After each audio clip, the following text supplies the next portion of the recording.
This horrible story was told to me by a close friend of mine. I've known him for over 10 years, and I'm sure he's not lying. I'll tell you immediately that he is a man without bad habits. He doesn't smoke, drink, or dabble in substances. The rest of the story will be told on his behalf.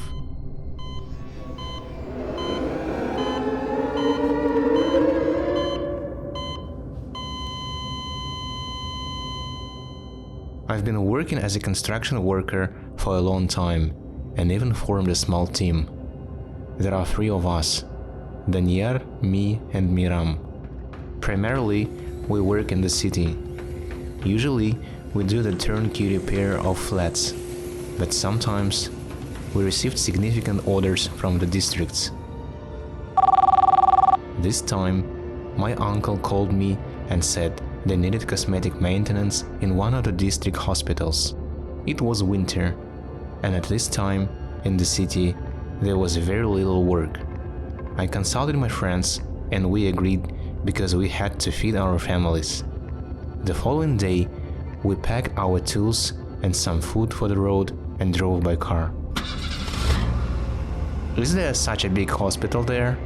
Daniel asked. "Yeah, it's a neighborhood hospital. There is an unpleasant moment, guys. My uncle said that the morgue also needs renovation," I said.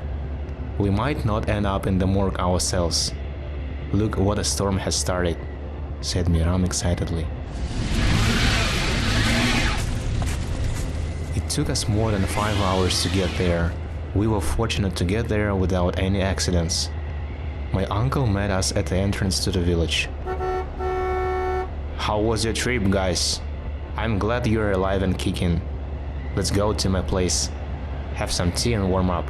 Follow me," shouted happily to us uncle. In 15 minutes, we were already sitting in a warm house and having dinner. At the table, uncle explained the plan of work at the hospital. The whole renovation was to take about a week. The pay was perfect. "Guys, tomorrow you will start early in the morning and go to bed. You'll sleep at my place tonight," my uncle told us sternly. "We don't want to disturb you. We'd better sleep at the hospital," I said. "There is nothing to do in the hospital at night. As soon as it gets dark, go home at once," uncle said firmly. There was nothing to do, so we agreed. It was for the best, because who would want to spend the night in the hospital? The next day, we started work. In a week, we had to make repairs in the right wing of the hospital and the morgue. The plan was simple: change the linoleum and doors and paint the walls. The left wing of the hospital worked as usual. Only one thing was strange. When we entered the right wing, it became clear that someone had already worked before us. "It's strange, but the walls in the GP's office have already been painted, and there is a new tile in the toilet," Daniel said with surprise. "The previous team started the repair and didn't finish it. Probably they disagreed on the money," Miram said, thinking. "We have less work to do. If we stay overnight, we can finish it in a couple of days," I told my friends. I didn't want to spend the night at my uncle's house. He and my aunt had a small house. The work was going well. In the evening, all the staff except the doctor on duty and the guard went home, so nobody distracted us, especially Daniel. He always ran to the left wing to chat with the young nurses. At about 8 p.m., I got a phone call from my uncle. "Where are you? I told you not to work at the hospital at night," he shouted at me on the phone. "Uncle, I'm sorry. Our work went well. We'll probably spend the night at the hospital," I said calmly. "I'll come and pick you up myself," he said and hung up the phone. My friends and I were amazed. There was no choice, and we had to gather our tools. Suddenly, my phone rang again. I thought it was my uncle calling again, but it was from Miram. "Why are you calling? Are you dialing with your arse?" I shouted to my friend. "No," My phone is on the table, Miram replied. A second later, Danyar's phone rang. Hey, now you are calling me, he shouted at me. Immediately after that, Miram's phone rang. The call was from Danyar. Our phones were ringing on their own. We stood there, not knowing what was going on. Was it a glitch or something? I'll pick up the phone now, said Danyar. Suddenly, the room door opened and an uncle came running in. He shouted at us to get out of the hospital quickly. At a loss, we did as he said. When we got home, I asked my uncle why we can't work in the hospital at night. I can't tell you exactly. You may have noticed that there were construction workers before you. The first crew left the first night. They didn't explain anything or even charge me for the work. Then the second crew came. The same thing happened to them. With great difficulty, I persuaded them to work only during the day and stay at my place overnight. But after a few days, they decided to stay overnight to finish the toilet repair faster. It didn't work out so well, said my uncle. What happened? We asked him. I can't say for sure. They took the money for 3 days and said they couldn't work any further. And I have a facility to complete. The deadline is burning. Only work in the daytime, guys. If you leave too, I'll be finished. We listened to the uncle, but didn't believe something in the hospital could scare us. We don't believe in ghosts.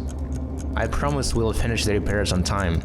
Don't worry, uncle, I answered. Don't let me down. You are my last hope, he said.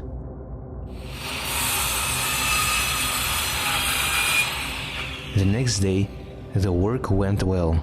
After a hearty lunch, we went out to have fresh air. While we chatted, 2 orderlies carried the body, covered with a sheet, to the morgue. The orderly in front tripled over a rock and dropped the stretcher. The sheet flew off, and we saw the body of some grandmother fall to the ground. Danyar immediately vomited.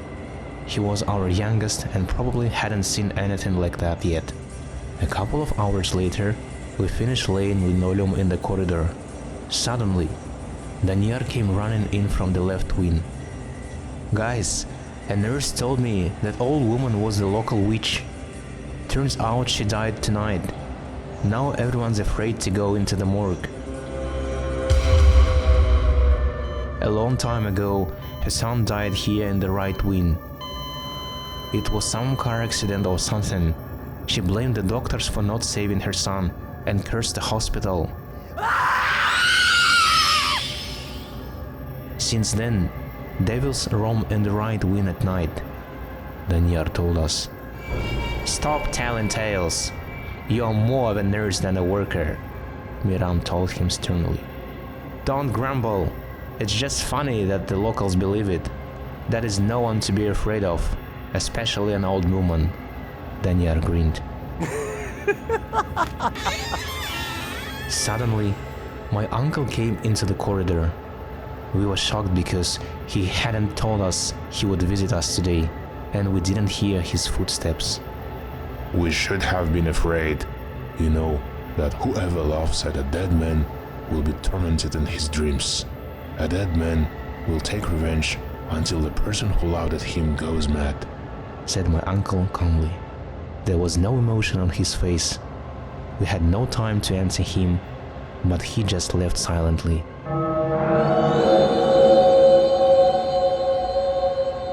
Your uncle's strange, Miram said. Honestly, I don't know him very well. Let's finish the repairs in the corridor, and tomorrow we have to start work in the morgue.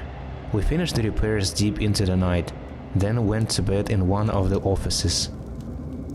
All night I had nightmares. As if an old woman walked near us and looked each of us in the face. At about 4 a.m., Miram and I woke up to a wild scream. It was coming from the corridor. Danyar wasn't with us. Without thinking, we ran out of the room. The scream came from the toilet at the end of the corridor. When Miram and I ran in, we saw Danyar huddled in the corner of the room. "Hey, why are you shouting?" Miram asked him. "I had to go to the loo. When I was washing my hands, I looked in the mirror, and this old woman is standing right behind me, whispering in my ear. She said she'd stay there forever." Danyar screamed loudly and then cried.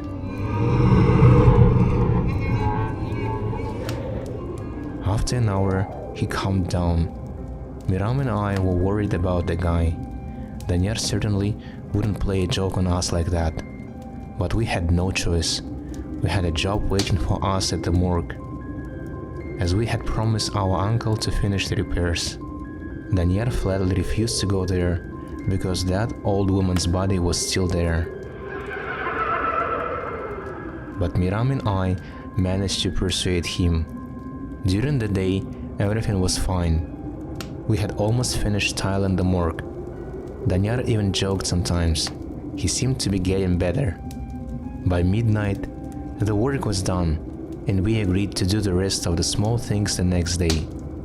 Danyar wanted to get out of the morgue as soon as possible. We were about to go outside when we heard strange sounds. And then there was a sharp and frightening scream.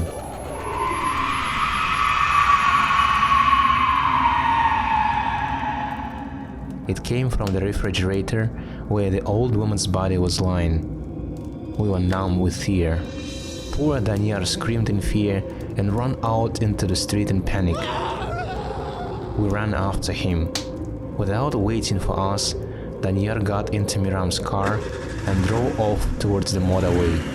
"Quickly, call your uncle! I'll go to the police! He's out of his mind! He'll crash!" Miram shouted. But we didn't make it in time. Half an hour later, we learned that Danyar had lost control of his car and hit a pole at high speed. He died instantly. His body was taken to the morgue, where he wanted to get out as soon as possible. Danyar's body lay in the morgue with the old woman's body all night. At the funeral, I asked my uncle why he had then said that dead people shouldn't be laughed at. "I didn't come to your hospital that day," he replied in surprise.